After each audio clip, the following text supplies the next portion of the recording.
Usher channels Sugar Ray Leonard. Eva Marie channels Roman Reigns. Sheamus channels Kanye West. Usain Bolt channels the Lightning. Greg Green just channeled every stupid move in business history. We'll be talking about these topics and a whole lot more. This is the Beyond Ringside Shooters Gallery. Stay tuned. 10, 9, 8, 7, 6, 5, 4, 3, 2, 1. Liftoff.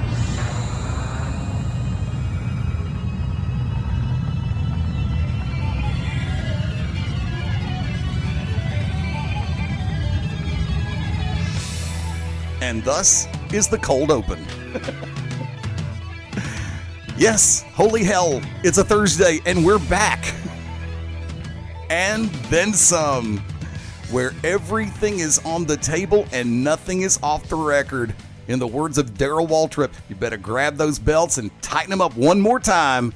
This is the Shooters Gallery, live from Studio One in a multiple location station. Yours truly, the Magic City Motor Mouth, Fast Eddie Layne. Welcoming in tag team partner, welcome back from the Peach State, Shane Noles. Oh, I'm so glad to be doing this tonight. It feels like a longer hiatus than it has certainly been. Like to welcome in tag team partner, also the host of Corner to Corner, although his co-host will say otherwise, Stan Grubb. You know, I'm still coming down from Charlotte, North Carolina, even though it's been 2 weeks. I'm so glad to be here, and you know what? Screw charter. That's what I have to say. Yeah, 2 weeks ago, both Shane and Stan were en route to Charlotte, North Carolina for the Mid-Atlantic Legends Fest. Greg Price, one hell of a show. As always, I'm jealous, I'm pissed, but you know something? I had a hell of a time here in Birmingham. I don't know if you caught it, but of course I had the honor of being the MC and the host for the Southern Cruisers Riding Club Rally, especially the Saturday night event where I was also co-host for their live auction, music, karaoke, and it just had a blast. And I will say this before, I've said it before and I'll say it one more time. Steve Smith and the entire crew with Southern Cruisers, you have made some new fans with the cast here at Full Range Entertainment, and anytime, just call. We'll be there, guaranteed. I'm going to go ahead and kick things off. First off, well, actually, let me do this. For everybody listening in through BeyondRingside.com, the app itself, through ProWrestlingRadio.net, through Ustream this evening, the TuneIn Radio app for all platforms, and so many other methodologies which are out there. Thank you for taking the time out of your Thursday night, early Friday morning, which that'll be here in a minute, trust me. For joining us here on the gallery. And, of course, don't forget the first hour of tonight's show will be available on YouTube on replay, and also the entire episode will be available through the station itself, both stations,.com and .net, as well as through all the various means for replication that are not anywhere remotely related to Star Trek, which I think about every time I say the word replication. I'm going to start on a non-wrestling note. I know we got a ton of stuff to cover. Star Trek 50 years old this year. Personally, it is the same age I am, but damn it, even at 300 years old, Spock looks better than I do at 50. Guys, what can you say? A golden anniversary for one of the most successful sci-fi and entertainment franchises ever. Shane? Yeah, just when you thought you would be able to utter the mortal phrase, he's dead, Jim, Star Trek comes back with a new film. And I have a friend who is a diehard Trekkie. And I like Star Trek. He loves it. And he was talking about a couple of weeks ago, you know, how Star Trek's new film gets pushed under the limelight because everyone's still in Star Wars mode from this past winter, as well as the new one coming up this year. But I want to say this, the show, 50 years, that's amazing. And the fact that, you know, we still have William Shatner with us and George Takei, God bless him. These new reboots, for all, and I'm one who certainly rips on a lot of reboots and remakes and sequels. The new Star Trek franchise has done really, really good justice to the name. Stan Grubb. You know, as far as being a fan of Star Trek and Star Wars, I'm actually going back in time watching old Star Trek, both the TV series and the movies. I watched the motion picture, Star Trek the Motion Picture, for the first time ever a few weeks ago, and it blew my mind just how good it was. So it was really impressive.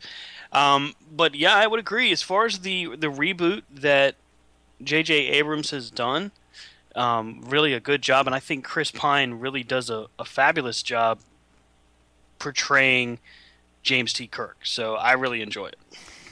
I've also got to throw this one out there. Chris Pine, the gentleman who's been playing Captain Kirk in these 3 films, I give credit where credit is due. I was very skeptical when I first heard about the original one coming out, the first one of the series coming out. I'm sitting back going, okay, if you're going to do a complete reboot of the Star Trek cast, the Magnificent Seven as I call them, this better be good. So far, the casting has been phenomenal, especially that first one was just, once I got past that alternate reality universe, I was actually fine with it. But Chris Pine, it must be a Kirk thing.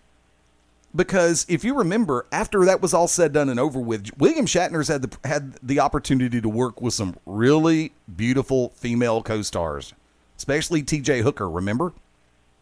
Oh, Heather Locklear and Adrian Smith. Well, not female. Sorry, Adrian, but yeah, I just named off the cast there. Okay, that was funny. But Chris Pine seems to have that same luck because guess who is going to be opposite Gal Gadot as Steve Trevor in the Wonder Woman movie on the horizon? Chris Pine. Anytime you get a chance to stand in the same room with that woman, I'm just saying. I mean, this is how bad it is for me. I have had, ever since it came out on Blu-ray, the director's cut BBS, and I've still not cracked the plastic on it. That's sad, because I want to see if that 3 hour, because everybody knows that extra 30 minutes is just going to make everything else fall into place, right? No. I've got the DVD. I've got it on iTunes. I've bought it as soon as it was ready. I pre-ordered it. And I've watched the Ultimate Edition so many times now, and I can honestly say that the extra 30 minutes did a lot for the movie. And it should have probably gone into the theaters as a 3-hour film.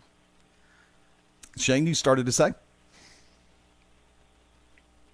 Oh, no, I wasn't privy to the fact that 30 extra minutes were added to this. Mm-hmm. In the director's cut, in the Ultimate Edition, there is 30 extra minutes in the movie, not deleted scenes, but in the movie. Yeah. Like I said, and I was actually being comedically sarcastic when I sat back and said that extra 30 minutes. But honestly, based on what I've actually heard from friends of mine, a lot of people like this extended version better than the theater cut. So once again, one day when I actually have time, I'm going to crack the plastic and watch the damn thing. But let's go ahead and take it a different direction. We are going to tackle a wrestling topic real quick. And you heard some of the ones that are going to be covered a little bit later in the show, or as the show progresses. We got a lot of ground. By the way, I don't know. Hey, can I say something real quick before we transition to wrestling? Go ahead. I don't know if you guys are aware of this, but my heart was warm yesterday when I read on Rolling Stone that Adam West, Burt Ward, and Julie Newmar will reprise their 1960s Batman roles for a new animated film that will be released in October. Nice. Very cool.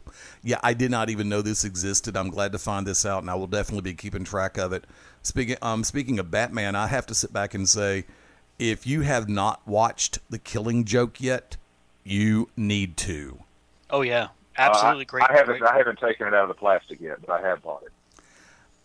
This is one that, you know me, I've been raving about the fact that they brought back a lot of the original voices, a lot of the longtime voices on this, and for Mark Hamill to come back, and he said, the money was one thing, but reading the script is like, oh, we're doing this. Hello, I'm in.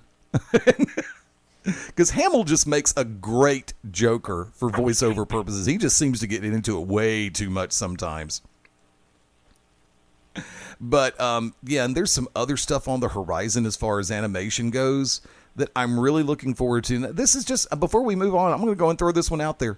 Why does it seem like DC does so much better at the animated side of movies than they do on the live action side? Now, I'm taking certain things into consideration, but I've been saying this for the last few years.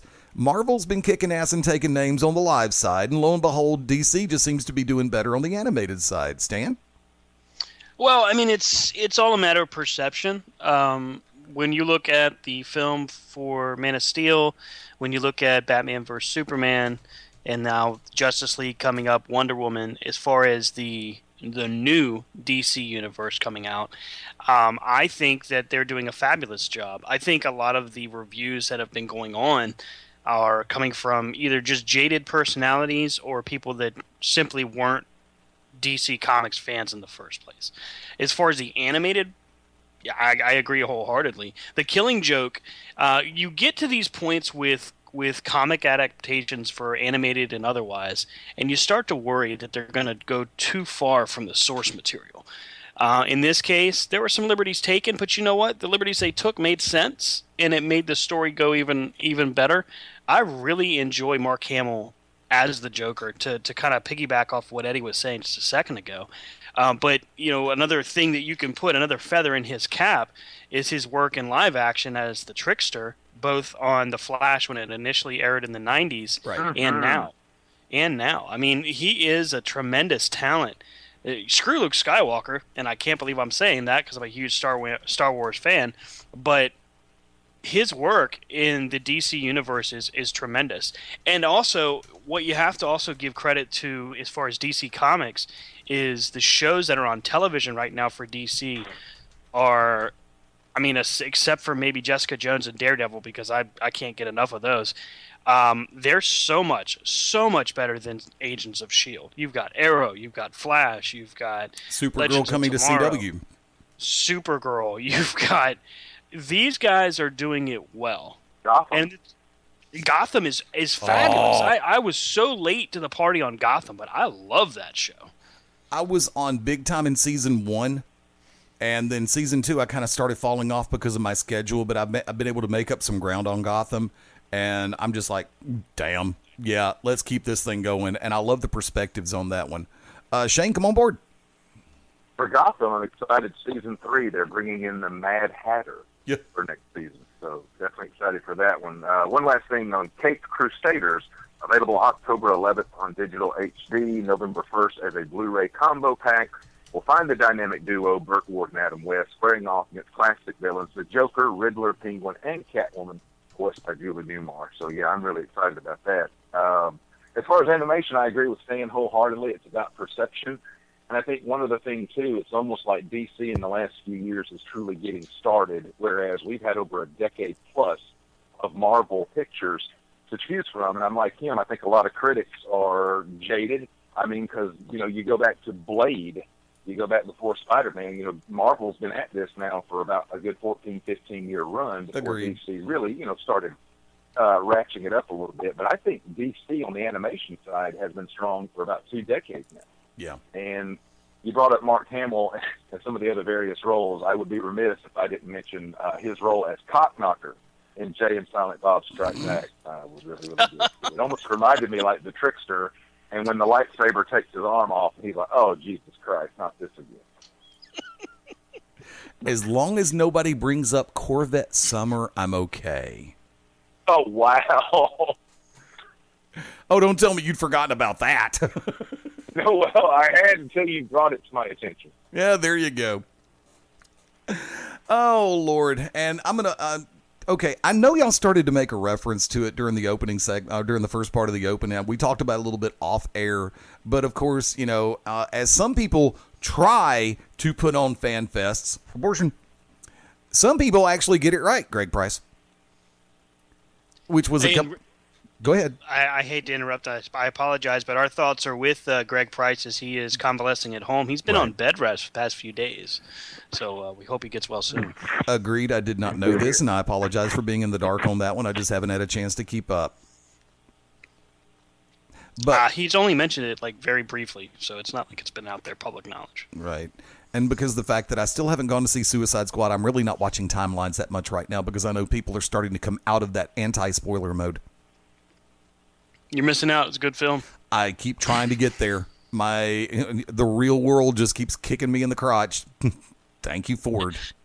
Well, you know, Mark Mabel Bowman, he gives you hell. I listened to him the other day, and he's telling you, you're not going to see it. You were like on your way out the door. And he's like, you're not seeing it. You're not going to go. Yeah, I got sidetracked. Didn't work. I'm right there with you, Eddie. I haven't seen it yet. I'm going to try to check it out before SummerSlam. I do have to say one word, and I don't think there's anything else that I can say as a superlative. because it is its own super. Oh, I started to mention FanFest up in North Carolina. Sorry about that. Damn. See, I get sidetracked. I don't have ADHD. I don't have ADD. I have. Oh crap! I forgot. Careful, if you start taking Adderall, you'll get suspended too. Sorry. I think it's beautiful they got suspended together. Just gotta say that. Poetic justice. Eva Marie suspended. Paige suspended. Alberto Del Rio suspended. Wow. And once again, that's 2 off the SmackDown. And it's like, okay, here's where my brain went when I saw the news about ADR suspension. It's like my brain took what I saw Tuesday on SmackDown and transposed the setup onto SummerSlam. And I'd completely blanked about Cena and AJ. And I'm thinking Cena ADR is SummerSlam. And in my mind, I'm going, well, hell, what are they going to do with Cena now? And Mabo's like, dude, AJ's got Cena at SummerSlam. I said, that's right. ADR had Cena on SmackDown. Son of a bitch. Seriously, that's how out of it I have been the last couple of weeks.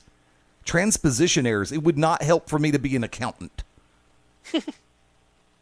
The basis of transposition errors. But lo and behold, 3 suspensions in 36 hours. Holy crap. How does this happen? What? Do we not know what the approved substance list is? Do we not know what's not on that list that you will get suspended for? I thought that they covered all that with Roman Reigns. Shane? Yeah, it looked really bad when Roman Reigns was the first guy to get popped in a while, I think, other than Adam Rose. And you would think that would put the entire company on notice. In light of what's going on with Lesnar outside of a WWE circle, you think even more people will realize they're cracking down. It baffles me. I'm like you, 3 in 36 hours. I mean, I would think WWE's wellness policy, for all the ridicule it may take from a lot of people, I would think they do have to make it aware to their talent. This is what is and is not legal for you to take, and if it does show up in your system, you leave us no choice. So the fact that it still happens, you just throw your arms up in the air. Stan? I mean, here's the thing. When Adam Rose got suspended, when Roman Reigns got suspended, the substance that they both were suspended for was Adderall. It came out fairly quickly because Adam Rose was so adamant that he had gotten permission or gotten a doctor's note. The problem with what this substance is, and I just got educated to it today. I'm not exactly familiar with their whole list, and I'm not going to take the time to research that. But so I was doing some conversation with Jerry Wiseman and also with Rudy Gonzalez, and just talking to him about the substances. And apparently, Adderall is, while it is a very good drug for ADHD, it is also I didn't know this, but it's also a bit of a party drug. Helps to stay awake all night long and to keep going and keep the party going. So my guess would be that while they know it's on the list, they just don't care, which is sad because you're going to get tested. And you have no idea as far as to the timeline of it. They don't necessarily announce it, I would hope. So, I mean, it's just bad planning, in my opinion. I'm just running all this through my head. And, yeah. See, I didn't know that it was a party drug. I didn't either. I mean, that's the thing. It's supposed to be for ADHD. That's the focus of it. That's what it's supposed to be for, to help you focus and to help keep your mind sharp.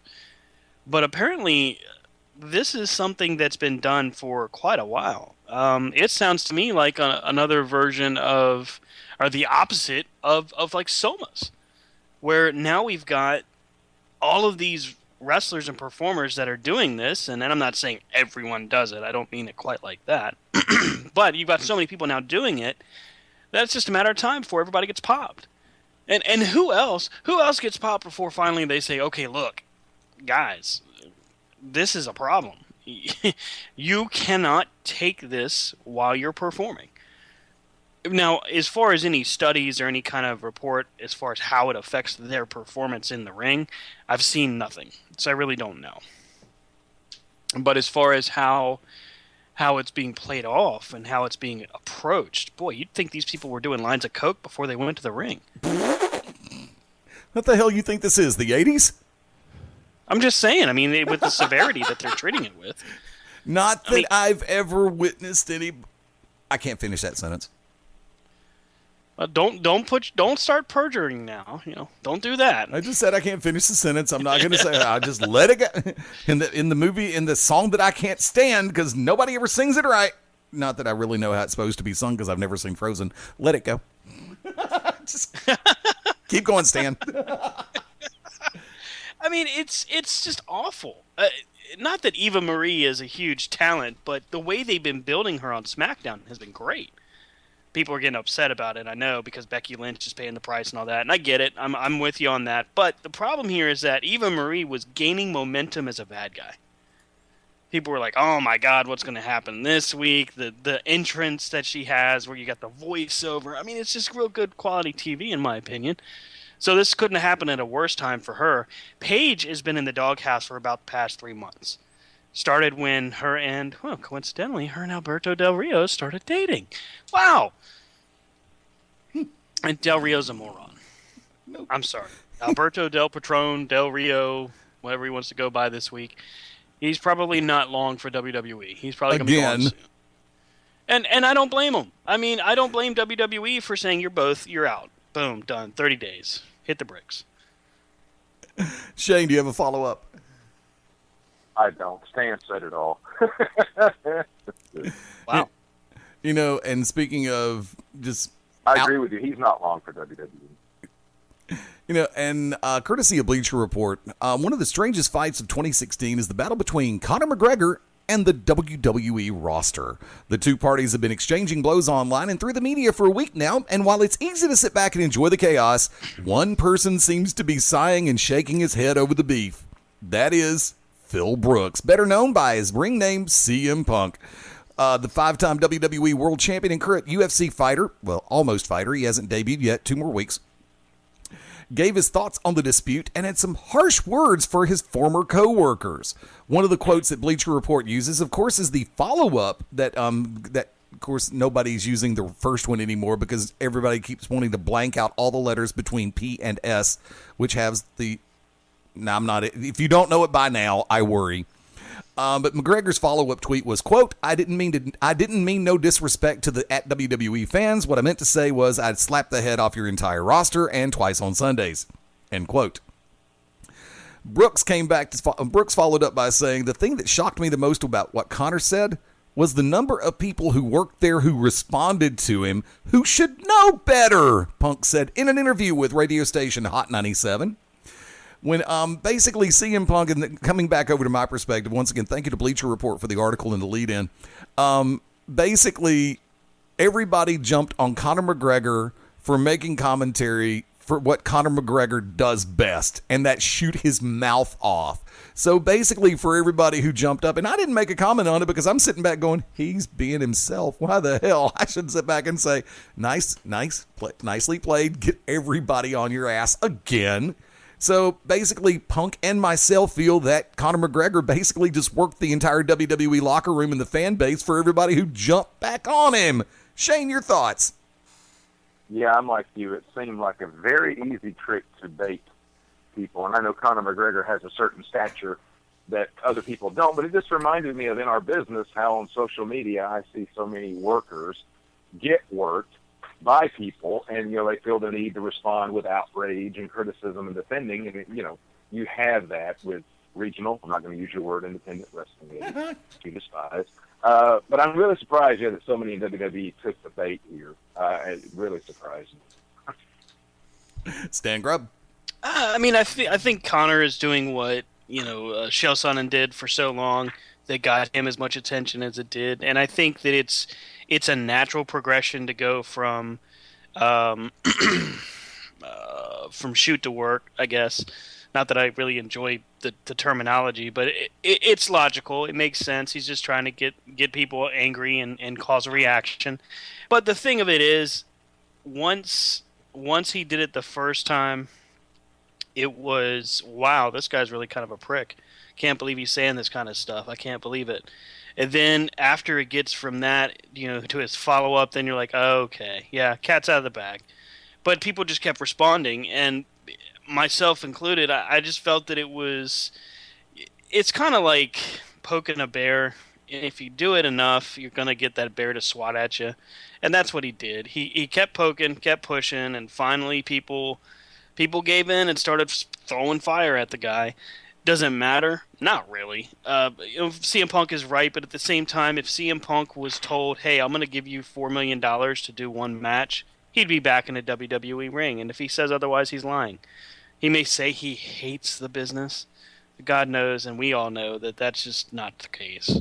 You don't spend your life doing something, your entire life doing something, and then just say, oh, no, I hate it. I'll never go back. Well, I don't think it's a case of he hates the business. I think he hated the lack of working relationship that he felt was there between him, Hunter, and Vince. Normally, Hunter would be the great peacemaker, as we have seen with Bruno Sammartino, Ultimate Warrior, Medusa Michelli, and a number of people. Because once Vince gets something stuck in his craw, we have seen how long those grudges last. Randy Savage, anybody? Rick Rude, anybody? Right. Lex Luger to a great degree. Now, wait, hold on. Now, while his reasoning for Luger was for 1995, you can't tell me today that if they were to induct Lex Luger into the Hall of Fame, that there wouldn't be just horrible, horrible backlash from the fans. From the fans? Hell yeah, there would be, Elizabeth Hewlett. Yeah, exactly. And that's exactly Ole Anderson? Oh, God, yes. Oh, man. Ole has sworn up and down he will never take a dime. Never take a dime of Vince McMahon's money. Stan, did you go to the roast of Ole Anderson on the last day? No, unfortunately I didn't. I wanted to go, and I had talked to Shane Helms a little bit, and his fear was, so you'll have to let me know, but his fear was that Ole would take this roast as not in good humor, but start to respond. And because Ole is who he is, oh boy, he would start putting some hollow points out there. I was amazed. It was Sunday morning at 9 a.m., and there's nothing else going on that final day on a Sunday per usual. So if it was getaway day for most people, you understand. It was the most highly attended thing of the weekend. Packed out, standing room only for the roast. And I don't think Greg Price and Roy Allen expected that. I talked to Roy a little bit, and he said, we thought this would be at half capacity.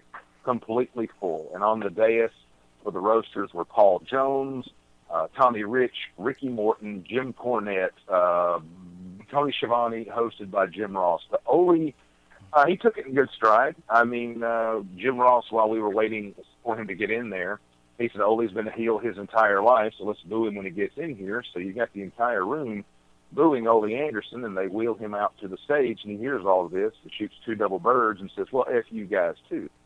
But he took it in great stride. I'm getting to this about the Vince McMahon thing, because I've heard Ole, and of course in his book, talk about when Vince made him the money office. After we all know the story about purchasing the shares away from the Briscoes, and Ole tried to get back and save face, and Vince said, if you'll come work for me, I'll make you more money than you ever made before. Ole told him to F off. Well, he came back the next Saturday, and Vince said, I'll help you make $1 million.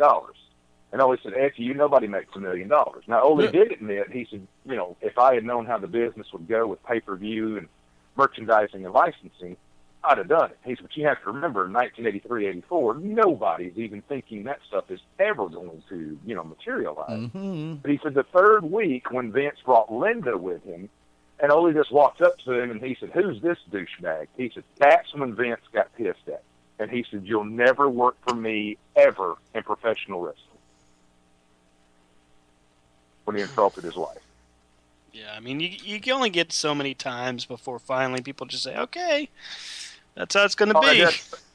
I do have to say one line from the roast, and Lord, there were many, but when Paul Jones, of all people, got up and started, and he said, it's really an honor to roast the ones we love, especially while they're still alive. And he said, Ole, I'm sorry we were a couple of years too late.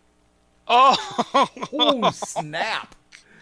Jeez. And my other favorite line personally was Jim Cornette said, Ole Anderson is so mean. When he goes hunting, he inserts the bullets manually into the animal. And Ole Anderson is such a grumpy SOB that he went to reform school on a scholarship. Okay, that was good. That was There were good. some good lines. I'll tell you some more off air. But that was some good ones. And we'll probably talk about a few more on air. Folks, tell you what, we're going to the bottom of the hour break. Hang tight. The Shooters Gallery rolls on when right after this. Hey, Corey Hollis, how you doing? This is Country Jack, Corey Hollis, and you are locked in to Beyond Ringside. When planning your next party or special event, insist on the best. Full Range Entertainment is a professional entertainment company providing a full range of services. From professional disc jockeys and MCs to catering and photography, when the details of your special day must be perfect, call us first. Wedding receptions, corporate parties, school functions, birthday celebrations, and more. We also have Birmingham's largest selection of karaoke tracks available. With over 40 years combined experience, Full Range Entertainment can provide you with the talent and professionalism you need and deserve to make your next event one you'll never forget. For more information on the full range of services we offer, call 533-HITS. That's 533-HITS. Or check us out on our website at fullrangeentertainment.com. This is Larry Goodman, GWH News and Notes, and you're locked in to Beyond Ringside. Howdy, friends. This is the Magic City Motor Mouth, Fast Eddie Layne, with your invitation to join yours truly, along with Mark Mabo Bowman and the Oracle of Ominous, the Wicked Nemesis, every Sunday night, 6:30 p.m. Eastern, 3:30 p.m. Pacific, for Beyond Ringside Live. Wrestling, mixed martial arts, sports talk, and a whole lot more. Keep your eyes open on BeyondRingside.com for all of upcoming show information, and of course, catch us on social media as well. Until then, we'll see you this Sunday, 6:30 Eastern, for Beyond Ringside Live on the Beyond Ringside Radio Network. This is Dr. Tom Pritchard, and if you want to listen to the best in professional wrestling, get locked in to Beyond Ringside. What's up, everybody? It's Stan Grubb for Corner to Corner Wrestling Radio and the Beyond Ringside Radio Network. Hey, join us every Sunday night at 9 p.m. Eastern Standard Time as the triple threat of wrestling radio goes live every week, giving you their thoughts and opinions on the world of professional wrestling. Myself, Brian, and Rob, all live, all here for you. And as my good friend Rob would say, from corner to corner and pillar to post, we bring it to you every week at 9 p.m. Eastern Time. BeyondRingside.com and ProWrestlingRadio.net. This is Super Cop Dick Justice, America's favorite wrestler, American-born hero. And right now, like a stiff bear hug, you are locked into Beyond Ringside. The To Be Determined show live Wednesday nights, 9 Central Standard Time. Join myself, the Oracle of Ominous, the Wicked Nemesis, the Grand Design, Clyde Braddock, and the Magic City Motor Fast Eddie Layne as we take you to the edge of uncensored. Yes, we go uncensored, so make sure you have your earmuffs. Ask your parents, for those of you that are a little young, maybe under 18, but make sure if you have any heart conditions or any mental defects, please listen, because they may take effect right here live every Wednesday night, 9 Central Standard Time. Beyond Ringside Radio Network, BeyondRingside.com. Hey, half-heads, it's a 3-time NWA World Heavyweight Champion, Scrapline Adam Pierce. And just like me, you are locked in Beyond Ringside. Sunday nights at 11 p.m. Eastern here on BeyondRingside.com. Join us for the Midnight Black Mass. Myself, the Reverend Dan Wilson, brings you the dark gospel of professional wrestling, uncensored, unedited, uncut, and not for the faint of heart. You can find out more about us at youtube.com/pottyhumor or subscribe at Potty Humor on iTunes and Stitcher today. This is Bambi Weeble with Masters of Ring Entertainment, and you are locked in to Beyond Ringside.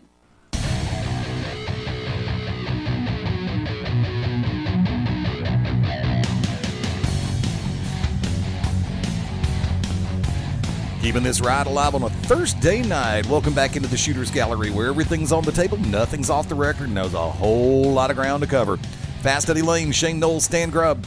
Making a reference a little while ago, of course, to CM Punk, and of course, Punk will be in the Octagon making his debut at UFC 203 in the month of September. However, we were making a reference to Conor McGregor, and he steps back into the Octagon this Saturday night, August the 20th. It's going to be a big day for a whole bunch of damn reasons. And, somebody better end up on time.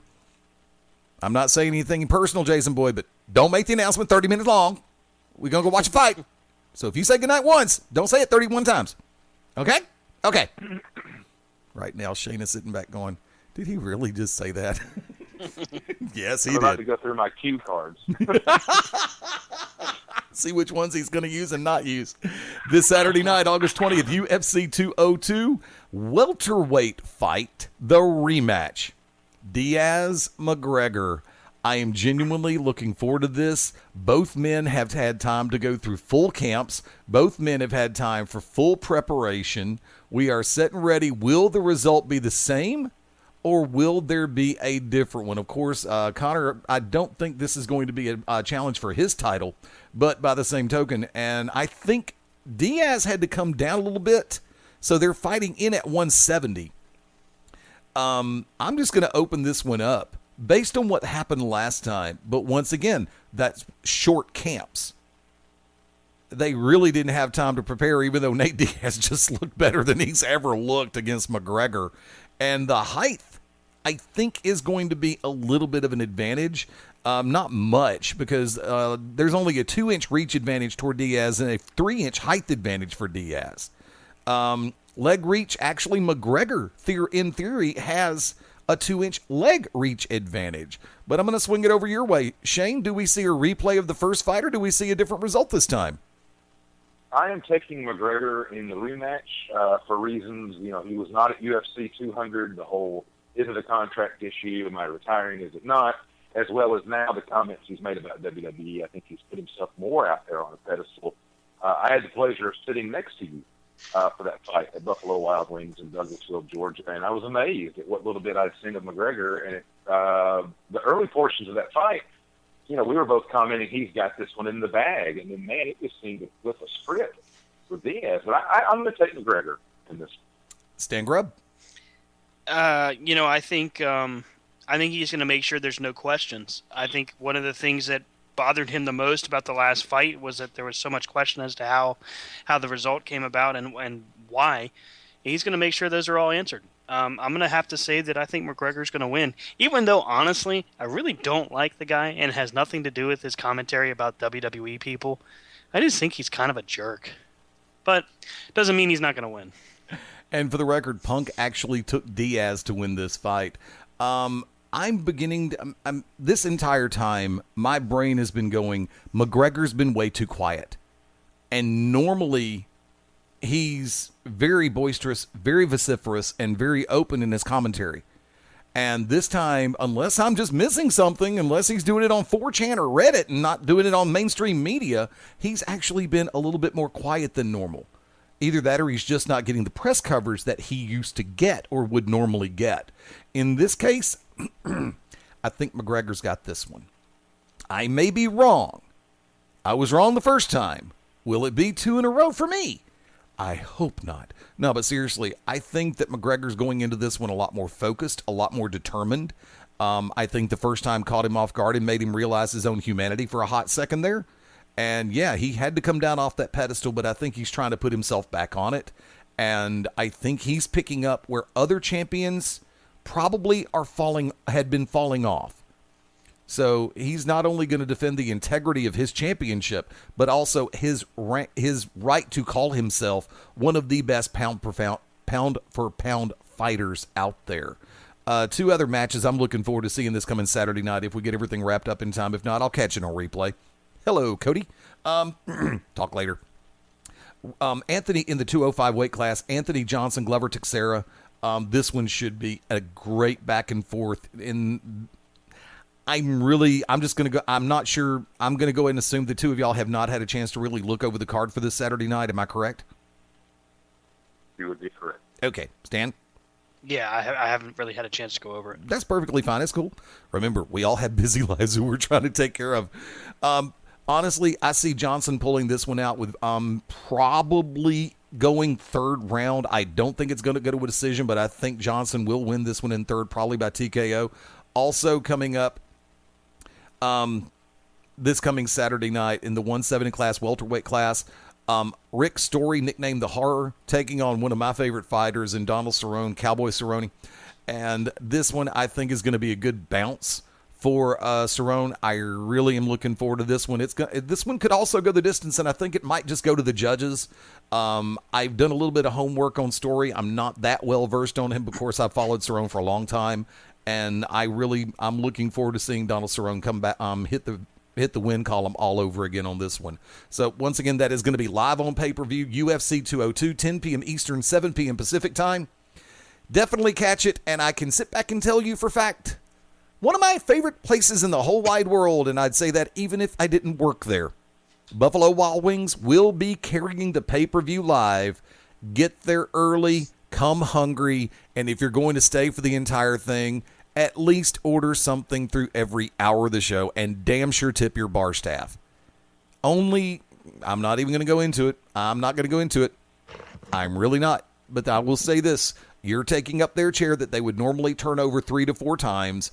Please take care of your bar staff as they're taking care of you. End of discussion. They were making a reference to it, and we've kind of hinted to it and alluded to it on more than one occasion. I'm going to go ahead and bring this one up full scale. FanFest a couple of weekends ago, Charlotte, North Carolina. I envy you. I hate you. I wish I could have been there, but once again, I had a great time down here, and we're talking about different things, so I'm just going to go and lay it out there. The people that you got a chance to meet, and for those who don't know, please come out from under the rock you're living under every once in a while, because the Mid-Atlantic Legends Fest is one of the best one out there. One of the genuine best out there. If you've never had a chance to catch this one, trust me, you have missed out on some great events. That is gospel.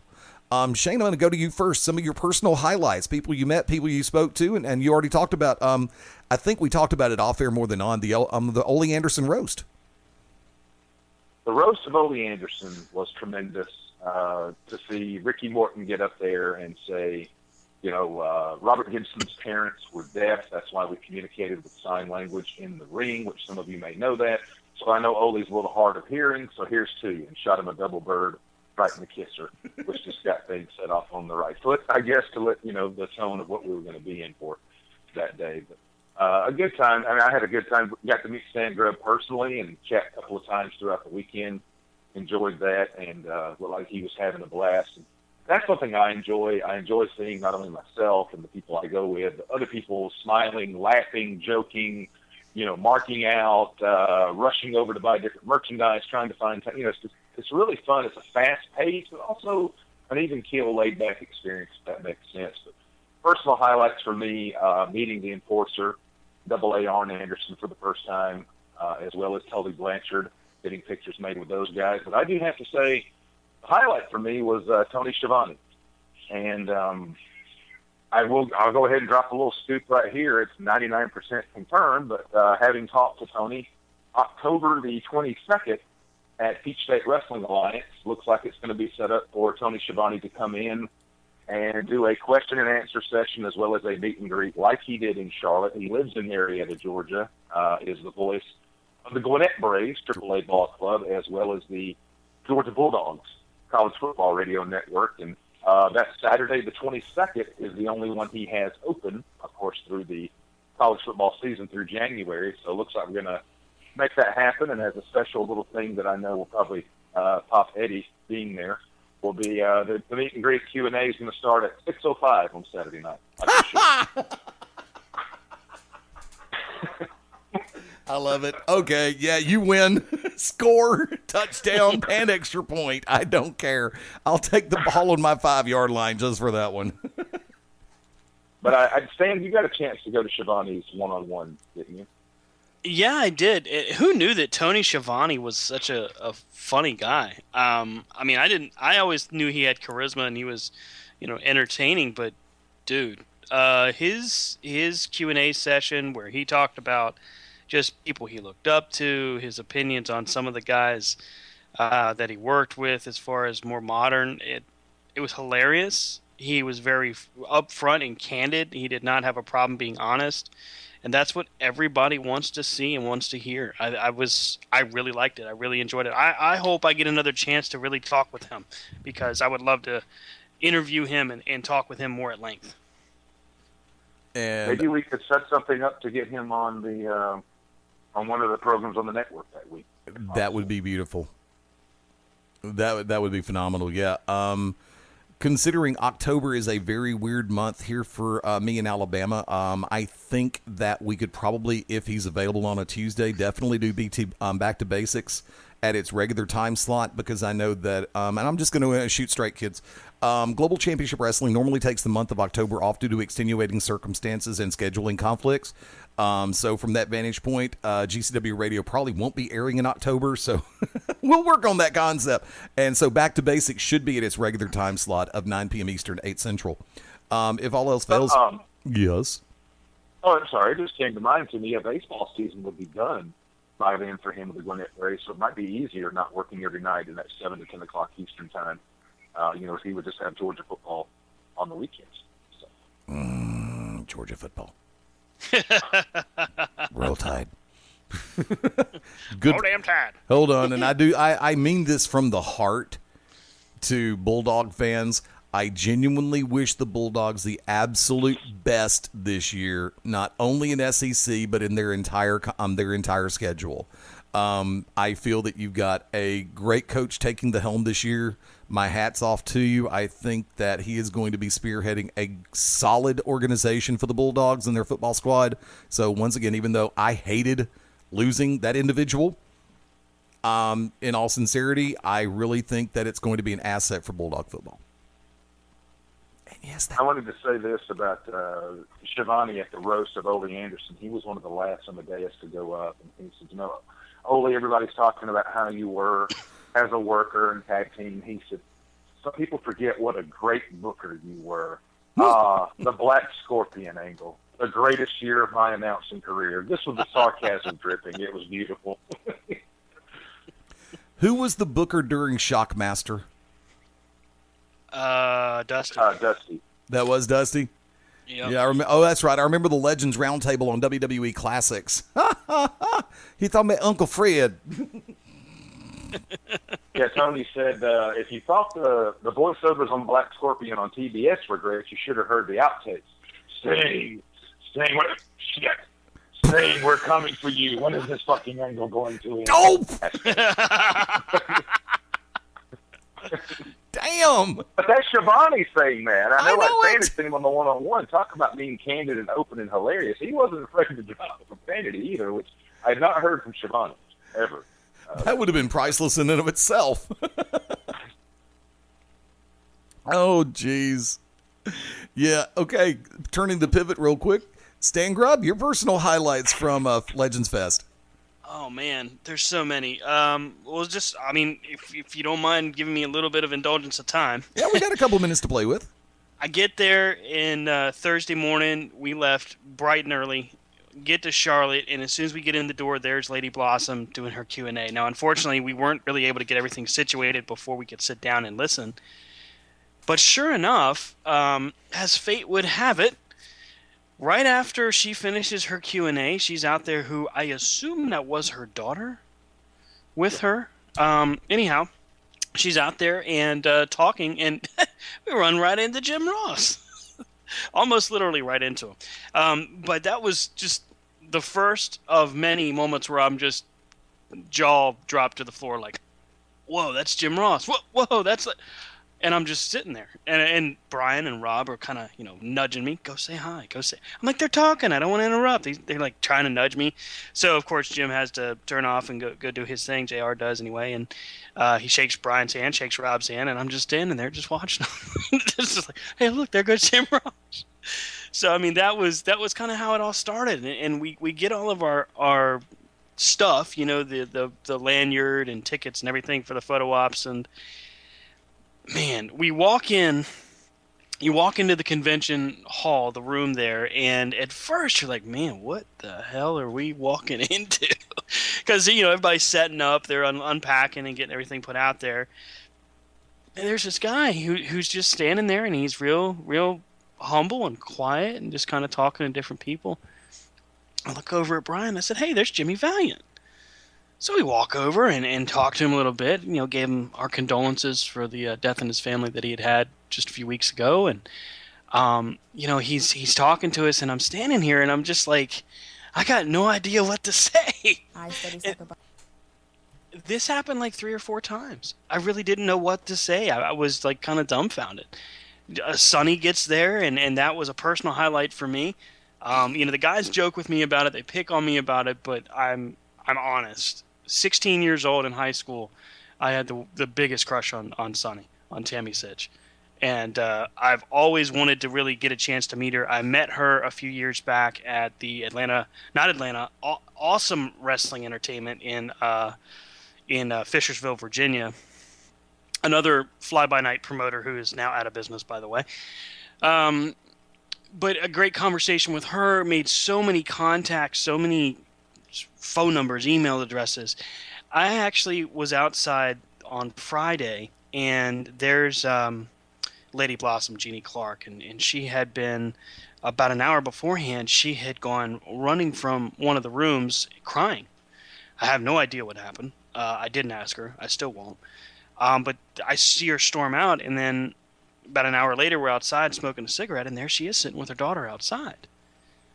And I'm like, well, I'm not going to pass up a second opportunity to talk with her. And sat down and actually gave her a cigarette because I think she was out. And I talked with her for about 30 minutes, and that was probably the coolest part, was just sitting down and shooting the breeze, just talking about not really wrestling, just talking about how she was enjoying Charlotte, what was the flight like back from the UK. And then eventually, we get into the conversation. We would love to sit down and talk with you. And finally, the light turns on, and Eddie would be proud. We're handing out cards, postcards, if you will, because we wanted to make sure they stood out. Giving information out there. And, Jim Cornette was such a nice guy. He signed my Midnight Express book, but Stan Lane signed it. Bobby Eaton signed it. We were so freaked out when Bobby Eaton was supposed to be missing Friday night, and then so relieved when he was found only a few short hours later. So we were very grateful for that. Meeting Jim Ross was tremendous. Road Warrior Animal, Jimmy Garvin, who was hilarious in his Q&A. Yes. And Rob and I were both just marveling at how he had a plan. He wasn't going to keep wrestling forever. He knew when he got to a certain age, he was going to be done. And so he started getting all of these piloting licenses and endorsements so that he could fly commercial, he could fly private freight. So it was just really cool to listen to that. Going over further to Magnum TA, who again knew that he was going to stop wrestling by about age 30. And just listening to him talk about all of these different experiences blew my mind. But the highlight, definitely the highlight for me on Saturday was meeting almost the entire Queens of Combat roster. Taylor Hendricks, who, oh my goodness, you cannot get much more stunning than Taylor Hendricks is in person. I was, and I am not ashamed, I was marked out and it's smitten, starstruck, awestruck. I couldn't take my eyes off this woman. She was just wow. And very nice, very polite, very talkative. But there again, just meeting that roster and watching them perform. Eddie knows, and Shane, I'm sure you've heard in the past, I'm not usually a huge proponent of women's wrestling because what I've seen of it is, generally speaking, the divas. So it usually gives me a poor representation. Watching Queens of Combat made me a full-fledged believer. And I was just floored by the talent and the heart that all of these women had. Then later in the night, watching Ricky Morton and his son, who, by the way, has a very, very bright future. If he sticks with it, he could be millions of dollars, to quote the Primetime Players. The Fultons, Bobby Fulton and his sons, also did really well. His youngest son, his youngest son is blonde hair, and he's this little stick figure kind of little kid, but he's standing on the top turnbuckle, and he's doing this muscle flex, and he's pushing his finger under his bicep to push it up a little bit. He's flexing at people, telling them to shut up because everybody's chanting, rock and roll. And so I jump up and I'm like, no, you shut up. And it was fun. It was so much fun to just do that. And then later on that night, I had to like track these people down. I'm like, dude, you were terrific. You did a great job. But really, you know what stole the show? And I'm sure Shane will agree, was Action Mike Jackson. Oh, God. Oh, yeah. 67 years freaking old. And this guy does old school from all four corners. And does the Ric Flair strut on the last one. Are you freaking kidding me? This guy's 67 and moves and performs better than people in NXT. I was blown away. And he was the most unassuming guy throughout the entire event. Walking past, I had no idea who he was. And then I see he's got a couple of pictures there, and I'm like, well, Eddie's mentioned this guy. I think I know who he is. But I had never seen him work, ever. And he wrestled a guy named Darius Lockhart, and they had a terrific match. I was just really blown away. And Shane, I don't know if you know, but did you know Cedric Alexander was in the house? Yeah, I saw him sitting around the front row. I was like, God, I wish you were working like you did last year, because the match with he and Peter Casa, 2015, is phenomenal. And I was like, oh, my God, is Cedric going to put on tights? But he was just hanging out. I was kicking myself for not at least going up and shaking the guy's hand, especially after these past few weeks with Cruiserweight Classic. I've got to ask you this. On the Jimmy Garvin Q&A, did you not get chills when they queued up Sharp Dressed Man and he did the little dance with the hair flip? It was cool. It was so cool. He came back the next day just to hang out. Yeah. He was shaking hands and everything. Meeting all of these people was so neat, but it was cool to hear. You know what was really cool was you're hearing from these guys that they weren't just, I got one more in me, I'm going to be back on TV. This was the greatest part of my career. I love it, and I'm grateful. These were humble and grateful people. And it was really cool. Seeing Ole Anderson in the condition that he was a little hard, just because of all of the different matches I remember seeing him in. But that was kind of an emotional point. Seeing Magnum TA also, and he's doing very well, considering. But seeing that was like, it was a reminder of just what these guys give up when they get in the business. What you guys give up when you get in the business. So it was so much fun. I can't wait to go back next year, and we are planning on being back for the full shebang. Cool. I have to ask you this. How about that finishing sequence between Adam Page and Ethan Case? I came out of my seat. Dude, I first off, how do you go from RKO to a suplex to a fireman's carry position? And I don't even remember the exact sequence as far as what moves they were. It was a slingshot over the rope by Page, the flip, caught him with an RKO, shot him off the ropes, almost like a pop-up powerbomb, uppercut forearm to the face, and then, the suplex turning him inside out is what popped me. Oh, dear God. Guys, do me a favor. I hate to do this. We're bumped up against the top of the hour, so I've got to say it like this.